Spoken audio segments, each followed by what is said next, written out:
the King of Granada decided to marry. First, the news was told to his barber, then to the night watchman, and then to the oldest women in the city. The barber told all his customers, who told all their friends. That night, the night watchman shouted the news in a loud voice, so that all the young women were kept awake by thinking of the news. The old women constantly reminded the young that the king had decided to marry. The old women asked the barber, "How will the king choose a wife?" To which he replied, "To find a worthy woman.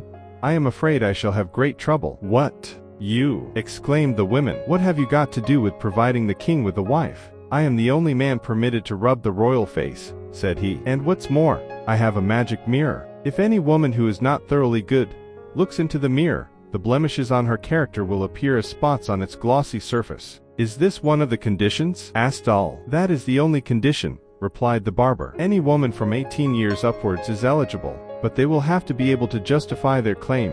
Each woman will have to gaze into the mirror with me by her side." The one condition imposed on those who wanted to become Queen of Granada was made known. Strange to say, no woman came forward to the barber to have a look into the mirror. Days and weeks went by, and the king was no closer to getting a wife. Some ladies would try to convince their friends to go before the mirror, but none seemed willing to take the step. The king was a very handsome man, and was loved by all his subjects, so it was surprising that none of the lovely ladies who attended court should try to become his wife. Many excuses were given. Some were already engaged to be married. Others claimed to be too proud to enter the barber's shop. Still others assured their friends that they had decided it would be better to stay single. Every morning the king would ask the barber if any young lady had come forward to look into the mirror, but the answer was always the same, that many watched his shop to see if others went inside, but none had ventured in herself. "Ah, Granada, Granada," exclaimed the king, "is there no maiden in this land willing to offer herself to be the bride of the king? Kings I know in other lands have no trouble getting married. Why is this happening to me?" "Your Majesty,"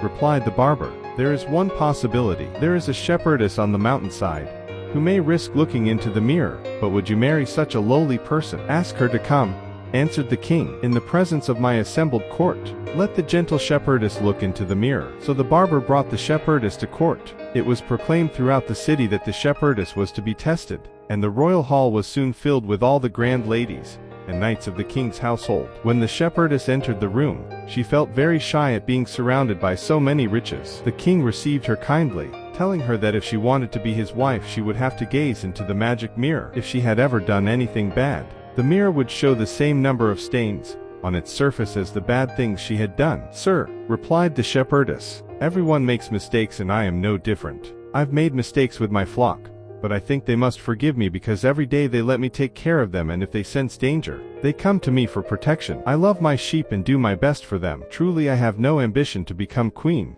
but I'm not afraid to look into that magic mirror." Saying this, she walked up to the mirror and gazed into it, blushing slightly, perhaps at the sight of her own reflection. The court ladies surrounded her. When they saw that the magic mirror showed no spots on its surface, they snatched it from her, passing the mirror from one to the other. They exclaimed, "Look, there are no spots when any of us look into the mirror either. This is not a magic mirror. A trick has been played on us." But the king said, "Ladies, you are right that there is no magic in this mirror, but if you had been as confident about your characters as this shepherdess, who is now going to be my queen, you would not have refused to look into the mirror. I know now that my bride is truly the best amongst you all."